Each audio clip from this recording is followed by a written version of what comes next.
All right, thank you. Thank you very much. All right, now I'm gonna tell a story of a meltdown I had at a grocery store. Here's the issue in grocery stores. When the lines get long, the people have started this thing where they put their cart in the checkout line half full, and then they leave it there, and they go get things, and then they bring it back to the cart, and we're expected to push the cart forward for them when the line moves to fill that gap. And I did it for years, but then I just realized I was enabling them. And so my new policy is I fill that gap, I skip ahead, and just out of spite, I invite any old ladies in the vicinity to join me. I know what we're dealing with. I've profiled this criminal. I know what she'll look like, because there's a phenomenon in modern society where women are able to keep their neck down looking very young for a long time. The technology to keep the neck down young, the yoga, the Pilates, is way ahead of the technology to keep the face young. So you have these combination bodies because there's no yoga pose for the face. So you have these minotaurs walking around the city with the body of a yoga instructor and then the head of a Komodo dragon.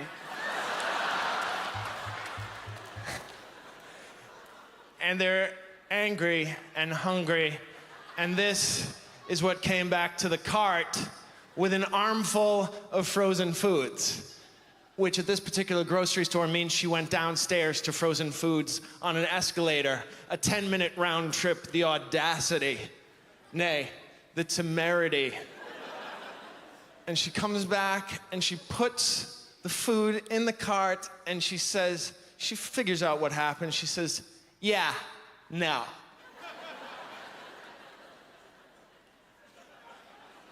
I hate "yeah, no." So I said, "No, yeah."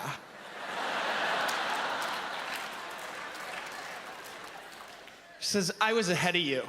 I said, "Yes, you were ahead of me until you went shopping." And she says, "No." And she pushes me in the basket. She pushes me out of the way, goes ahead, and I'm horrified. I wasn't expecting this to turn violent. And I'm looking around for somebody in the grocery store to come to my aid, and then I realize, oh yeah, I'm an adult. I can come to my own aid. I can take a stand, which is something I don't normally do because I'm a spineless pussy. But I've seen stands taken, and basically you need a gesture and a slogan. So I went with, "This isn't fair!" I used the Black Power symbol from the 1968 Olympics, which I thought was really appropriate. I said, "This isn't fair," thinking it would start a groundswell of support. There was silence, except for a man behind me who said, "Here we go." And that was accompanied by an eerie glow as people raised their phones and switched from pic to vid.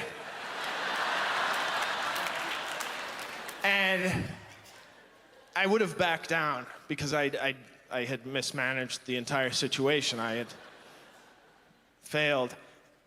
But then the woman who cut me, after I said, "This isn't fair," she turned around and she said, "You'll get over it." Thereby ensuring that I would never get over it. I will never get it. I can hold a grudge like a bench vice. I've been juggling some since 3rd grade. There's no way I'll ever get over it. On my deathbed, I will scream, "This isn't fair!"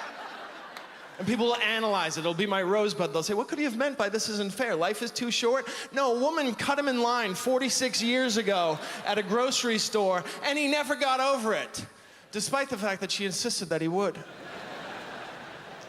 So I knew I wasn't gonna get over it, so I picked up my basket and I jab-faked left, and she bit, so I crossed over to get the baseline on her, but she was spry. She spun and rammed my basket with her cart, crushing my lentil chips, rendering them useless, because they're for dipping, not for topping. And now at this point, I'm drunk on righteous anger, and I scream, "That's assault! That is assault!" And that is when she realized she had been out crazied. And she started her retreat. But she says, just know that you're allowed to leave your cart in New York City. That's how it works. Yeah. No.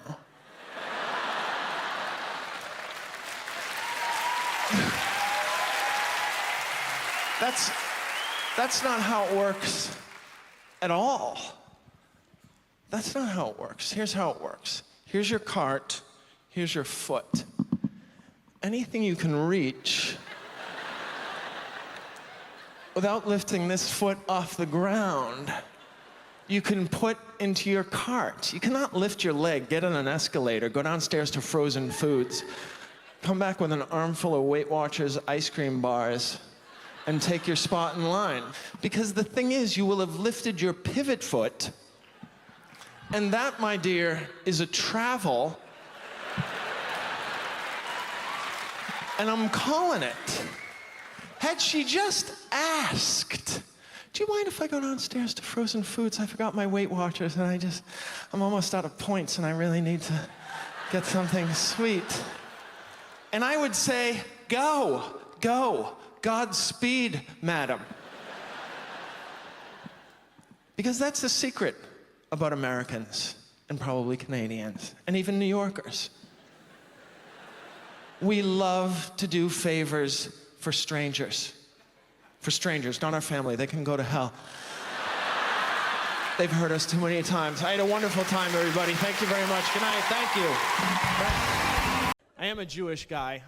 We got a bad holiday, though. We got Hanukkah, which was sort of our answer to Christmas. We were getting killed by Christmas in the gift-giving winter holiday department. So I think the guys down at Jewish headquarters, the boys in marketing were like, we have got to do something. We're getting killed by Christmas. So they went to the rabbis, the research and development people, and they said, gentlemen, is there any holiday in December that we could turn into a gift-giving holiday? And the rabbis, scratched their beards, and they said, well, there's Hanukkah. And they were like, Hanukkah? How do you spell that? They're like, if I know. And there's Hanukkah. A lot of times that's in December. Sometimes it's in June, but most of the times it's in December, and you could turn that into a gift-giving holiday. Well, what is Hanukkah? What is the basis of Hanukkah? They said, well, basically, some oil that was only supposed to last for 2 days lasted for 8 days. Oh, that's a holiday. Pretty much, if you think of that in modern day terms, that's the equivalent of starting a holiday because you drove around your car on empty for 10 miles. Remember that time we were on E for 10 miles? Yeah, December 10th, every year we celebrate it. There was a hysteria over kidnapped children. It started in 1981 when a man went on all the TV news programs and he claimed that 50,000 American children a year were being abducted. And then later on that decade, he would recant and say it wasn't quite 50,000. In fact, it was no more than 300. He was off by 50,000.